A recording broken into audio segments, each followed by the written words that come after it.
Ya, oke guys. Assalamualaikum. Balik lagi dengan Jaki sekarang 1 Januari 2023 dan gue masih menunggu perusahaan mana yang akan mengupdate laporan keuangan kuartal 4 2023 karena biasanya gue menentukan hold atau jual atau beli suatu saham ya dari laporan keuangannya begitu kan.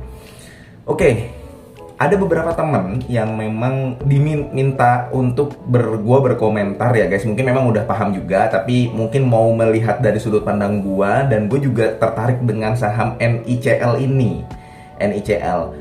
Nah, NICL ini baru IPO dan ya dia sempat naik tinggi ya guys ya. Dia sempat naik tinggi kemudian jatuh dan gua rasa kalau misalkan lu megang saham NICL ini dari beberapa bulan yang lalu atau beberapa minggu yang lalu, gue rasa lu udah cuan sebenarnya. Cuman lu ya namanya orang di saham ya, kalau misalkan jatuh sahamnya bingung ini harus cut loss atau bagaimana, kalau naik bingung juga ini harus taking profit di angka berapa gitu ya. Jadi mungkin seperti itu ya. Ya lu jangan senyum-senyum aja lu guys yang udah cuan di NICL ini, karena memang dia naik terus sahamnya guys.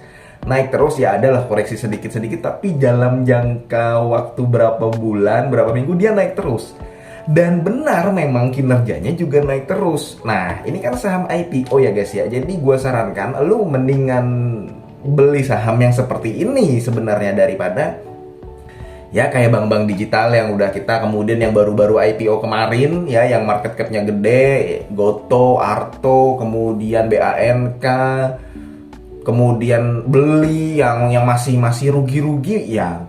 Menurut gue mendingan koleksi saham yang kayak begini gitu, walaupun secara valuasi sama-sama mahal tapi kita nggak akan fokus ke valuasinya. Jadi begini guys, memang nikel ini dalam beberapa waktu terakhir itu banyak diperbincangkan orang, mulai dari Harum yang masuk ke nikel atau memang sudah punya nikel dia ya sebenarnya. Kemudian UNTR yang akuisisi juga, informasinya perusahaan nikel tapi gue belum membaca secara detail, belum mempelajari. Kemudian apalagi Vale. Kemudian yang kemarin tuh Elon Musk, ada berita Elon Musk di Maret apa April 2022 yang Pak Luhut bawa Kopiko. Ya pokoknya seperti itulah. Nikel itu banyak diperbincangkan karena dianggap sebagai komoditas yang nanti di masa depan itu bisa masif dan bernilai tinggi. Gue pun setuju sebenarnya untuk hal tersebut ya. Nah, untuk nikel NICL ini kita bahas guys, laporan keuangannya di tahun 2020 dia ekuitasnya 100 miliar, di tahun 2021 346 miliar. Kemudian kita berbicara kuartalan, di kuartal 1 2022 dia 371, kuartal 2 400, kuartal 3 2022 431, sampai kita menunggu nanti kuartal 4 karena memang belum rilis. Biasanya kalau gue perhatikan dia 2 bulan setelah berakhirnya periode kuartalan baru rilis. Jadi bisa jadi dia rilis kuartal 4 2022 itu nanti di bulan Februari. Ekuitasnya meningkat terus guys. Kemudian penjualannya juga, penjualan di tahun 2021 itu sudah dikalahkan sampai kuartal 3 2022 pun dengan laba bersihnya guys. Laba bersih 2021 itu hanya 45 miliar. Tapi sudah dikalahkan sampai kuartal 3 2022 oleh NICL ini. Dan NICL ini adalah perusahaan yang banyak bertransaksi di wilayah eksplorasinya memang nggak terlalu besar guys ya. Jadi dia punya anak usaha namanya IBM, Indra Bakti Mustika atau apa gitu. Nah, dan wilayah eksplorasinya memang kecil, 572 hektar. Ya kalau kita bandingkan dengan Vale, kemudian dengan perusahaan batubara ya, walaupun beda komoditas ya, kayak PTBA berapa puluh ribu. Si IBM ini anaknya NICL ini kecil, dia cuma 576. Tapi kalau kita ngelihat langsung ke pedalaman Sulawesi ya gede juga sebenarnya, 572 hektar. Satu hektar itu berapa meter kan, 10.000 meteran gitu.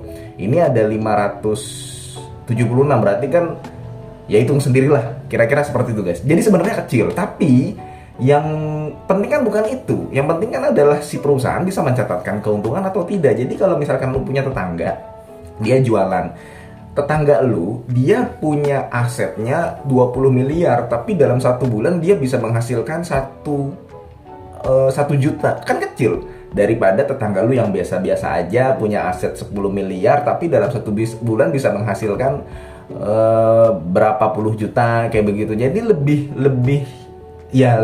mendingan yang NICL ini. Dan gue lihat NICL memang kinerjanya terus bertumbuh, baik dari ekuitasnya, baik dari laba bersihnya, dan dia bertransaksi dengan PT Kiara apa gitu ya, PT Kiara Sukses Mandiri, yang memang PT Kiara Sukses Mandiri itu tidak TBK dan dia bergerak di pertambangan nikel, di mana PT Kiara itu baru berdiri di tahun 2018. Si NICL-nya, PAM-nya itu dia udah berdiri dari tahun 2008. Kemudian tahun 2020 dia akuisisi IBM, Indra Bakti Mustika. Indra Bakti Mustikanya sendiri ini sebenarnya sudah berdiri dari lama, dari 1988, jadi sudah melewati beberapa masa krisis dah. Jadi sebenarnya untuk NICL ini menurut gua bagus, karena memang nikel ini gua rasa memang di masa depan itu akan masif dan bernilai tinggi. Sekarang aja udah bernilai tinggi, 24.000 kalau nggak salah US dollar per ton. Coba hitung, paling itu berapa juta kan sebenarnya dibanding dengan harga batu bara yang cuma 400-300 US dollar.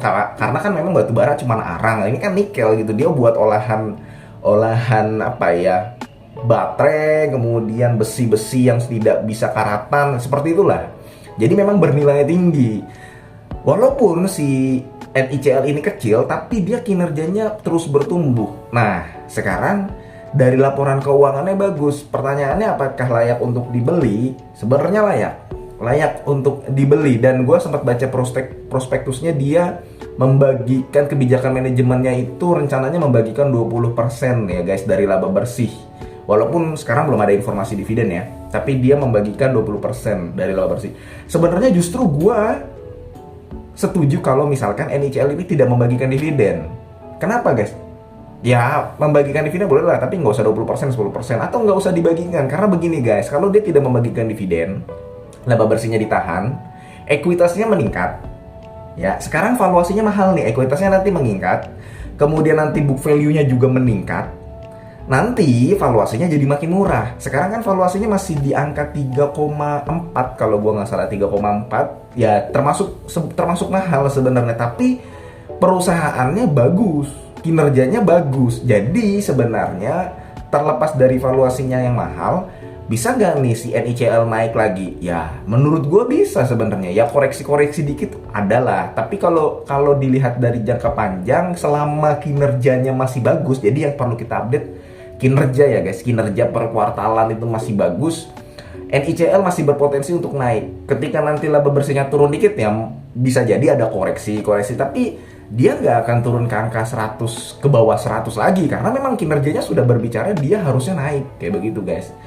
Jadi kalau misalkan yang lu udah punya di harga bawah, ini sih bukan rekomendasi ya guys, bukan ajakan juga, pantas untuk di hold sampai kita mengetahui kinerja di kuartal 4 seperti apa, karena kan ini udah awal tahun nih guys. Lupakan soal valuasi dahulu, karena memang kinerja dari perusahaan ini naik terus. Jadi kayak walaupun beda sektor dan gak bisa dibandingkan, kayak Alfamart kan jadi kayak kita lupa sama valuasinya, itu harga mahal banget loh Alfamart, AMRT.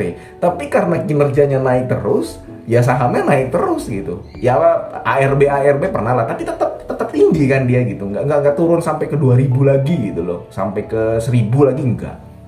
Jadi itu sih dari gua. Kalau untuk NICL ini harga wajarnya sendiri gua hitung ada di 108, tapi kembali lagi ke kinerja kalau gua melihatnya guys ya. Selama perusahaan ini kinerjanya terus meningkat, lebih baik dibanding dari tahun sebelumnya, bahkan dari kuartal-kuartal sebelumnya, oke lah, masih pas untuk di hold. Jadi seperti itu guys, mudah-mudahan video ini bermanfaat.